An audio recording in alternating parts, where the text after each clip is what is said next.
Ya, kita ketemu lagi di materi ke-6, Relevant Cost for Decision Making atau Technical Decision Making. Dalam menjalankan kegiatannya, seringkali manajemen dihadapkan pada beberapa pilihan atau alternatif tentang aktivitas.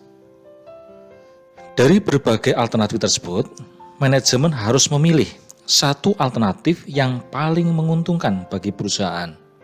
Sebagai contoh, seorang manajer menghadapi alternatif yang pertama, membuat sendiri seluruh komponen yang dibutuhkan untuk membuat produk final dan menyewa fasilitas pabrik dan gudang, atau membeli komponen tersebut dari luar perusahaan. Nah, untuk memilih salah satu dari dua alternatif tersebut, manajemen membutuhkan informasi tentang cost. Jika diasumsikan hal-hal ini sama, maka alternatif yang dipilih adalah alternatif yang membutuhkan cost paling kecil. Yang menjadi persoalan adalah apa yang dimaksud dengan cost yang terendah atau yang paling kecil. Biaya-biaya apa saja yang dipertimbangkan dalam memilih alternatif tersebut. Nah, dalam materi ini secara mendalam akan membahas persoalan ini mulai dari pengertian biaya relevan bagi pembuatan keputusan sampai dengan implementasi konsep biaya relevan pada berbagai jenis keputusan. Adapun tujuan dari materi kuliah ini adalah yang pertama, mendefinisikan dan menguraikan konsep biaya relevan. Yang kedua, menggunakan sebuah model pembuatan keputusan dengan relevan costing sebagai sebuah alat bantu dalam pemilihan di antara berbagai alternatif.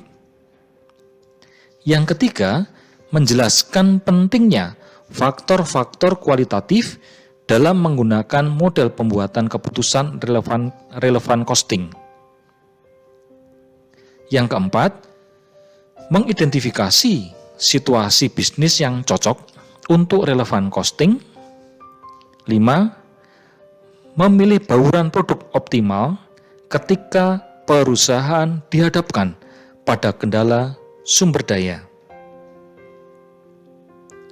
Nah, untuk itu kita perlu model pembuatan keputusan taktis. Pengidentifikasian biaya relevan hanya merupakan sebagian dari proses pembuatan keputusan yang harus dilakukan oleh seorang manajer. Secara keseluruhan, proses pembuatan keputusan melibatkan beberapa tahap, yaitu yang pertama adalah mengidentifikasi dan mendefinisikan persoalan yang timbul. Yang kedua, mengidentifikasi berbagai alternatif penyelesaian persoalan dan mengeliminasi alternatif yang tidak visible. Yang ketiga, mengidentifikasi manfaat dan pengorbanan untuk setiap alternatif yang visible. Klasifikasikan manfaat dan biaya tersebut ke dalam kelompok relevan atau tidak relevan, dan eliminasi data yang tidak relevan. Yang keempat, mengumpulkan data tentang seluruh biaya dan manfaat yang relevan, dan pastikan data tersebut terjadi pada periode atau rentang waktu yang sama. Yang kelima, jumlahkan seluruh biaya relevan dan manfaat relevan untuk setiap alternatifnya. Dan keenam, pilih alternatif yang menghasilkan manfaat terbesar dan pengorbanan atau biaya terkecil. Keenam tahap di atas merupakan sebuah model keputusan yang sederhana. Model keputusan adalah seperangkat prosedur yang jika diikuti akan menghasilkan sebuah keputusan. Pada model di atas, langkah terakhir atau langkah ke-6 merupakan langkah pembuatan keputusan. Model keputusan yang diuraikan di sini memiliki 6 langkah. Namun demikian, 6 langkah ini bukanlah sesuatu yang sifatnya standar atau tetap. dalam beberapa literatur lain, barangkali jumlah tahapannya bisa dikembangkan lebih banyak lagi. Misalnya, jadi 8 langkah atau 10 langkah. Kondisi sebaliknya dapat kita lakukan adalah, artinya 6 langkah di atas dapat kita sederhanakan menjadi 3 langkah saja. Misalnya, langkah pertama adalah mengidentifikasi persoalannya. Yang kedua, identifikasi alternatif dan biaya relevan yang terkait. Dan yang ketiga adalah membuat keputusan. Nah, dalam hal ini yang paling penting adalah langkah-langkah tersebut. Dan langkah tersebut mudah dipahami dan diingat sehingga mudah pula dalam mengimplementasikannya. Selanjutnya kita akan mencoba langkah-langkah tersebut. Yang pertama, langkah pertama mengidentifikasi dan mendefinisikan masalah. Sebagai contoh, perusahaan ingin meningkatkan jumlah produksi untuk memenuhi kebutuhan pasar. Dengan kebijakan ini jelas muncul persoalan baru, yaitu kebutuhan gudang, penyimpanan produk jadi, ruang perkantoran, dan tambahan fasilitas produksi untuk memenuhi target yang telah ditetapkan. Jumlah kebutuhan, spasi gudang, alasan tentang kebutuhan, dan bagaimana pemanfaatan tambahan spasi gudang merupakan dimensi persoalan. Akan tetapi, dari berbagai dimensi, ada satu yang menjadi inti persoalan yang harus segera dipecahkan oleh manajemen.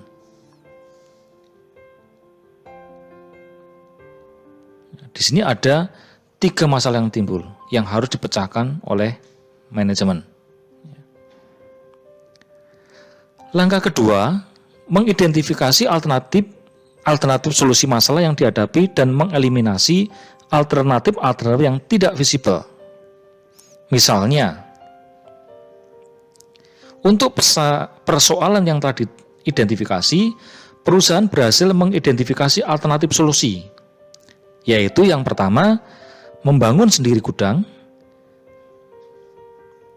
yang kedua, menyewa gudang dan menyewakan fasilitas yang ada sekarang, menyewakan fasilitas penyimpanan tambahan, menyewa gudang dan gudang lama digunakan untuk proses produksi, membeli komponen dari luar dan menggunakan ruang produksi yang sering menganggur untuk gudang penyimpanan.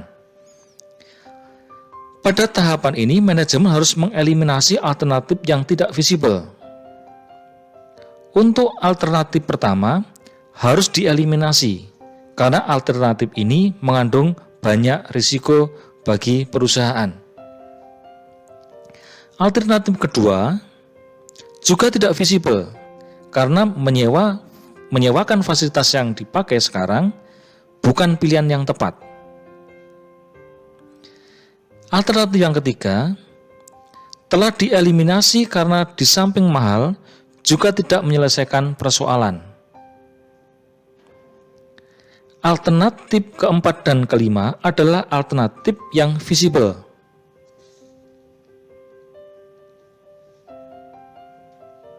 Keduanya memenuhi syarat sebagai solusi persoalan yang dihadapi oleh perusahaan dan masih dalam ambang batas biaya dan risiko. Nah, setelah kita masuk ke tahap kedua, kita masuk ke langkah ketiga, mengidentifikasi cost and benefit yang berhubungan dengan tiap-tiap alternatif yang visible. Klasifikasikan cost and benefit yang relevan dan tidak relevan, serta mengeliminasi cost and benefit yang tidak relevan. Sebagai contoh, kalau kita menyewa gudang, biaya produksi variabelnya adalah 345 juta, sewa gudangnya 135 juta, dan biaya tetap lainnya 25 juta, totalnya 505 juta. Untuk membeli komponen dari luar, harga belinya 460 juta. Biaya tetap lainnya adalah 25 juta. Nah, dari sini kita perlu mengeliminasi cost and benefit yang tidak relevan. Kita akan mencoba mengeliminasi biaya tetap lainnya, masing-masing 25 juta. Setelah itu kita masuk ke tahap keempat, menjumlahkan semua biaya dan manfaat relevan untuk setiap alternatif. Untuk menyewa gudang, kita jumlahkan biaya produksi variabel dan gudang 345 juta dan 135 juta, total 480 juta. Sedangkan untuk untuk membeli komponen dari luar adalah 460 juta. Setelah itu baru kita masuk ke langkah kelima, memilih alternatif yang menghasilkan manfaat yang lebih besar dan pengorbanan yang terkecil. Ini sudah masuk ke tahap pengambilan keputusan. Menyewa gudang totalnya 480 juta, sedang membeli komponen dari luar totalnya adalah 460 juta. Keuntungan jika kita membeli dari luar adalah 20 juta. Sehingga alternatif yang dipilih adalah kita membeli komponen dari luar. Berikutnya, apa yang dimaksud dengan biaya relevan? Dalam pemilihan alternatif, hanya biaya yang relevan saja yang harus dipertimbangkan. Biaya relevan adalah biaya masa yang akan datang atau future cost yang berbeda besarnya pada berbagai alternatif. Seluruh keputusan berhubungan dengan masa yang akan datang, oleh karena itu hanya biaya masa mendatang saja yang relevan bagi sebuah keputusan. Untuk dapat disebut relevan, sebuah biaya tidak dapat berhubungan dengan masa yang akan datang, namun juga biaya tersebut harus berbeda dari satu alternatif ke alternatif lainnya. Jika biaya masa depan jumlahnya sama besar pada berbagai alternatif, maka biaya tersebut tidak memiliki akibat pada keputusan. Biaya jenis ini dikenal dengan istilah biaya tidak relevan. Kemampuan untuk mengidentifikasi biaya relevan dan biaya tidak relevan adalah sebuah keterampilan pembuatan keputusan yang sangat penting. Berikutnya,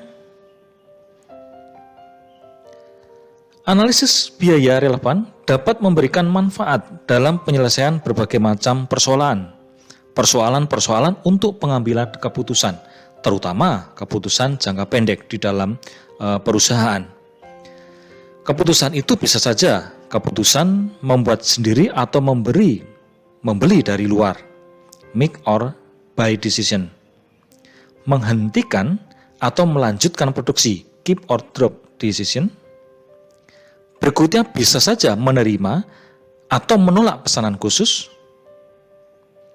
Berikutnya keputusan menjual atau memproses lebih lanjut suatu produk. Dan bisa juga di dalam proses pengambilan keputusan bauran produk atau product mix decision. Sekarang kita akan mencoba untuk membahas tentang make or buy decision. Manajemen sering berhadapan dengan pilihan untuk membeli atau membuat sendiri komponen yang digunakan dalam pembuatan produk final. Tentunya manajemen secara periodik perlu mengevaluasi keputusan tentang produksi. Kondisi yang digunakan sebagai pijakan keputusan masa lalu telah berubah sehingga diperlukan penyesuaian atau pendekatan yang berbeda untuk mengatasi berbagai persoalan yang timbul. Evaluasi periodik bukanlah satu-satunya penyebab munculnya persoalan membuat atau membeli. Ada beberapa sebab lain yang secara langsung maupun tidak langsung di dalam pengaruh atau mempengaruhi katanya dengan membeli atau membuat sendiri. Keputusan membuat atau membeli dapat dipandang dari dua sisi, yaitu sisi sekarang perusahaan dalam kondisi membuat dan mempertimbangkan untuk membeli komponen dari luar, atau sekarang perusahaan membeli dan mempertimbangkan untuk membuat sendiri. Nah, untuk yang pertama, kondisi pertama, sekarang dalam proses membuat, ya, sudah membuat tetapi mempertimbangkan untuk membeli. Jadi selama ini perusahaan sudah membuat, lalu mempertimbangkan kalau membeli itu seperti apa. Kalau fasilitas yang digunakan dihentikan pemakaiannya ketika kita membeli ya, dari luar, biaya terhindarkan apakah lebih besar daripada harga beli? Kalau biaya terhindarkan ini lebih besar dari harga beli, maka kita lebih baik membeli dari luar. Kalau ternyata biaya terhindarkan ini lebih kecil dari harga belinya, maka kita lebih baik membuat sendiri. Kalau umpamanya fasilitas disewakan atau digunakan untuk kegiatan lain, karena kita membeli komponen atau barang dari luar, biaya terhindarkan ditambah dengan pendapatan diferensial, apakah lebih besar daripada harga belinya? Kalau lebih besar biaya terhindarkan ditambah pendapatan, maka kita lebih baik membeli dari luar. Sedangkan kalau biaya terhindarkan ditambah pendapatan itu lebih kecil dari harga belinya, maka alternatifnya adalah kita membuat sendiri. Sekarang untuk kondisi kedua, selama ini perusahaan membeli, lalu ingin mempertimbangkan kalau membuat seperti apa, apakah lebih menguntungkan. Nah, kondisinya adalah di sini tidak membutuhkan tambahan fasilitas karena membeli. Sehingga perbandingannya adalah apakah harga beli lebih besar daripada biayanya. Kalau harga belinya itu lebih besar dari biayanya, maka lebih baik membuat sendiri seperti selama ini dipertimbangkan. Ya. Tetapi kalau harga beli ini lebih kecil daripada biaya, maka lebih baik membeli dari luar seperti yang dijalankan selama ini. Nah, kalau umpamanya ini membutuhkan tambahan fasilitas karena ini membuat sendiri, perbandingannya adalah harga beli dikurangi biaya untuk membuat tambahan fasilitas ini, apakah lebih besar daripada investasi pada fasilitas? Kalau umpamanya lebih besar, maka lebih baik membuat sendiri. Tetapi kalau umpamanya harga beli dikurangi biaya untuk membuat itu lebih kecil daripada investasi pada fasilitasnya, lebih baik kita membeli dari luar. Selanjutnya kita masuk ke ilustrasi. Berikut ini adalah informasi yang berkaitan dengan pembuatan suku cadang komputer pada PT Makmur Jaya. Sewa peralatan 1.200 per unit, ada 10.000 unit, totalnya 12 juta. Depresiasi peralatan 200 per unit, totalnya 2 juta. Bahan baku 1.000 unit, totalnya 10 juta. Tenaga kerja langsung 2.000 unit, totalnya 20 juta. Overhead variabel 800 unit, total 8 juta, dan overhead tetap 3.000 per unit, total 30 juta. Unitnya ada 8.200, totalnya 82 juta. Untuk merakit komputer, perusahaan memerlukan suku cadang sebanyak 10.000 unit per tahun. Saat ini perusahaan membuat sendiri komponen tersebut. Sebagian besar peralatan disewa dari pihak luar. Peralatan yang disewa dapat dikembalikan sewaktu-waktu dan perusahaan hanya akan dibebani dengan sewa selama peralatan tersebut dipakai. Perusahaan saat ini menerima tawaran komponen tersebut dari seorang pemasok dengan harga 4.750 per unit. Sepintas tawaran tersebut menarik. Harga 4.750 per unit jauh di bawah harga atau biaya pembuatan komponen sebesar 8.200. Namun untuk membuat keputusan, perusahaan harus lebih dulu melakukan analisis karena tidak semua biaya akan dipertimbangkan dalam setiap keputusan. Biaya yang diperhitungkan dalam analisis hanya biaya biaya relevan saja. Kita lihat untuk analisisnya. Untuk membuat sewa peralatan, bahan baku, tenaga kerja, overhead variabel, totalnya 50 juta. Sedangkan untuk membeli, harga belinya 47.500.000. Kalau dilihat dari selisihnya antara membuat dan membeli dengan harga beli sekian adalah Rp2.500 selisihnya. Analisis tersebut menunjukkan bahwa membeli komponen-komponen dari luar akan menghemat atau lebih murah pengeluaran sebesar 2.500.000 dibandingkan membuat sendiri komponen tersebut. Dengan demikian, tawaran dari luar harus diterima. Analisis ini juga dilakukan dengan mempertimbangkan antara manfaat dan pengorbanan. Dalam kasus di atas, manfaat yang diperoleh jika usulan membeli dari luar diterima adalah menghemat atau menghindari biaya sebesar 50 juta. Dan pengorbanannya adalah berupa harga beli komponen seharga 47.500.000. Dengan demikian, manfaat yang diperoleh lebih besar sebesar 2.500.000 dibanding pengorbanannya. Oleh karena itu, tawaran tersebut seharusnya diterima. Lalu berikutnya, dengan menggunakan contoh di atas, suku cadang dibutuhkan 10.000 unit per tahun, sebagian besar peralatan disewa dari luar sama.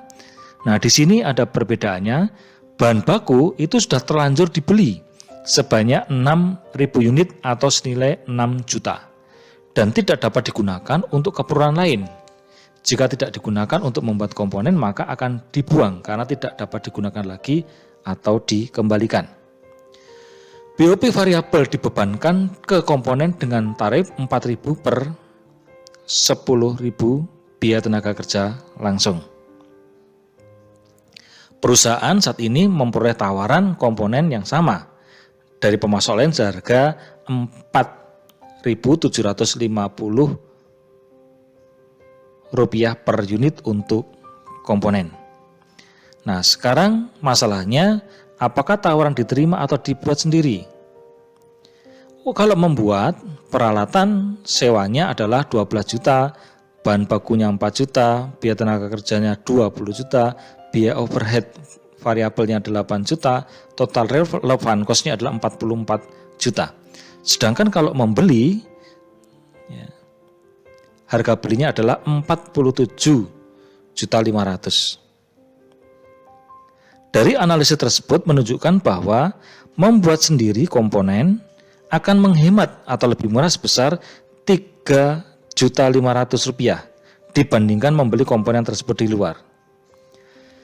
Dengan demikian, tawaran dari luar harus ditolak. Analisis ini juga dapat dilakukan dengan membandingkan antara manfaat dan pengorbanan. Dalam kasus di atas, manfaat yang diperoleh jika membeli dari luar jika pembelian dari luar itu diterima adalah menghemat atau menghindari biaya sebesar 44 juta. Dan pengorbanannya adalah berupa harga beli komponen sebesar 40.500.000. Dengan demikian, manfaat yang diperoleh lebih kecil dibanding pengorbanannya. Oleh karena itu, tawaran tersebut seharusnya ditolak.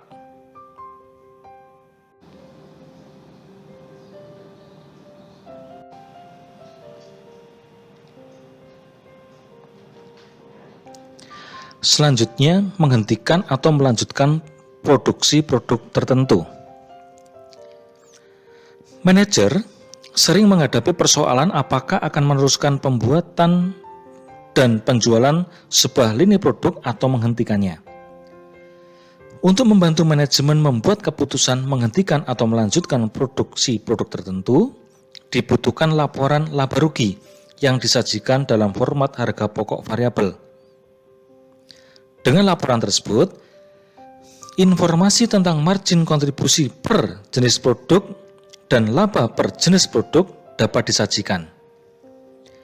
Informasi ini sangat bermanfaat untuk mengevaluasi kinerja segmen. Meskipun demikian, untuk membuat keputusan ini tetap harus mengacu pada konsep biaya relevan. Untuk menghentikan atau melanjutkan pembuatan dan penjualan sebuah lini produk, ada dua kondisi yang dihadapi oleh perusahaan yang berhubungan dengan fasilitas produksi yang selama ini digunakan untuk memproduksi lini produk tersebut. Kondisi yang pertama adalah menghentikan pemakaian fasilitas tersebut sama sekali dan tidak dimanfaatkan untuk kepentingan lain. Jika kondisi ini dipilih, maka untuk memutuskan apakah lini produk tersebut akan tetap dibuat atau dihentikan adalah dengan membandingkan antara biaya terhindarkan dengan biaya atau dengan pendapatan yang hilang. Ya, biaya terhindarkan dengan pendapatan yang hilang. Jika biaya terhindarkan lebih besar daripada pendapatan yang hilang, maka keputusannya adalah menghentikan produk. Tetapi jika biaya terhindarkan ini lebih kecil daripada pendapatan yang hilang, maka kita tetap melanjutkan produksi. Berikutnya, kondisi kedua adalah memanfaatkan fasilitas tersebut untuk melakukan kegiatan yang menghasilkan pendapatan. Jika kondisi ini dipilih, maka untuk memutuskan apakah lini produk tersebut akan tetap dibuat atau dihentikan adalah dengan membandingkan antara biaya terhindarkan ditambah dengan biaya kesempatan dan pendapatan yang hilang. Ya. Biaya terhindarkan ditambah dengan opportunity cost dengan pendapatan yang hilang. Jika biaya terhindarkan ditambah opportunity cost itu lebih besar daripada foregone revenue, maka kita harus menghentikan produksi. Tetapi bila sebaliknya, biaya terhindarkan ini ditambah dengan opportunity cost itu lebih kecil dari foregone revenue atau pendapatan yang hilang, maka kita tetap akan melanjutkan produksi. Selanjutnya kita akan masuk ke ilustrasi. Berikut ini estimasi laba rugi ketiga produk yang dihasilkan oleh PT Sumber Rezeki. Ada produk A, produk B, dan produk C. Penjualan untuk produk A adalah 500 juta, produk B 800 juta, produk C 150 juta. Totalnya adalah 1.450.000 juta. Biaya variabel produk A 250 juta, produk B 480 juta, dan produk C 140 juta. Laba kontribusinya 250 juta A, yang B-nya 320 juta, yang C-nya 10 juta. Biaya tetapnya di sini ada gaji, advertensi, dan depresiasi. Untuk produk A, total biaya tetapnya adalah 100 juta, B 90 juta, dan C 55 juta. Dengan demikian, laba segmennya untuk produk A adalah 150 juta, berasal dari laba kontribusi dikurangi biaya tetap. Untuk segmen produk B 230 juta, dan untuk C minus 45 juta. Biaya tetap bersama 125 juta, laba bersihnya 210 juta. Produk C selama 3 tahun berturut-turut selalu mengalami kerugian. Nah, di sini masalahnya adalah akan tetap mempertahankan atau menghentikan saja pembuatan produk C karena selama 3 tahun berturut-turut mengalami kerugian. Misalkan, jika produksi dan penjualan produk C itu dihentikan karena menurut perusahaan ini selama 3 tahun merugi terus. Nah, dengan adanya penghentian produk C, misalkan penjualan produk A akan menjadi turun sebesar 10%, dan produk B akan turun sebesar 8%. Nah, dengan adanya penghentian C ini akan dapat menghemat biaya gaji dan advertensi. Nah, kita lihat ketika ini masih tidak dihentikan, ya, labanya 438 juta. Tetapi ketika ini dihentikan, penjualannya akan turun sebesar A 10% dan B 8%, sehingga totalnya 1.186 juta. Berasal dari penjualan A itu 500 juta kalikan 90% karena turun 10%, sedangkan untuk yang B 800 juta kalikan 92%, ya, karena turun 8%. Ya. Lalu biaya variabel juga turun. Ya. A itu 10%, produk B itu 8%. Sehingga penurunannya menjadi 666.600.000. Laba kontribusinya adalah 519.400.000. Biaya advertensi ini menghemat dari 30 juta menjadi 20 juta. Biaya gajinya juga terhemat dari 112 juta menjadi 77 juta. Labanya 422.400.000. Nah, di sini penghentian produk C hanya akan menghemat biaya gaji dan biaya advertensi sebesar 45 juta. Maka hasil akhir analisis adalah terjadi penurunan laba sebesar 15.600.000. Dengan demikian, kesimpulan bahwa keputusan untuk menghentikan produk C pada kasus di atas tidak tepat dan sebaiknya jangan dilakukan, karena keputusan tersebut akan menurunkan laba perusahaan secara keseluruhan sebesar 15.600.000. Ilustrasi berikutnya, misalkan fasilitas yang selama ini digunakan untuk memproduksi C karena merugi terus, digunakan untuk memproduksi produk D atau C dihentikan dan memproduksi produk D. Sehingga diperkirakan akan memberikan hasil sebagai berikut. Penjualan produk D sebesar 100 juta, biaya variabel 40 juta, kontribusi marginnya 60 juta, biaya tetap langsung 55 juta, dan laba segmennya adalah 5 juta. Lalu kita akan mencoba menganalisis. Di sini untuk keseluruhan, laba kontribusinya ada 580 juta. Sedangkan kalau kita menghentikan C dan memproduksi D, penjualannya akan menjadi 1.286 juta.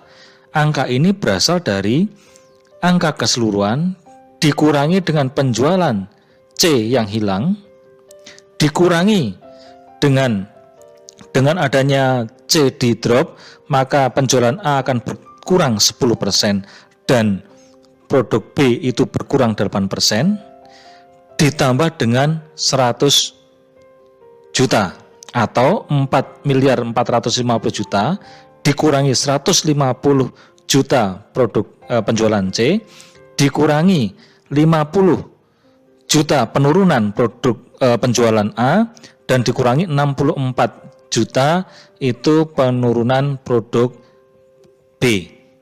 Sedangkan untuk biaya variabel juga sama, 870 juta dikurangi variabel produk C 140 juta, dikurangi penurunan variabel produk A 10% jadi 25 juta, dan penurunan produk B 8% menjadi 38.400.000, ditambah dengan biaya variabel produk D.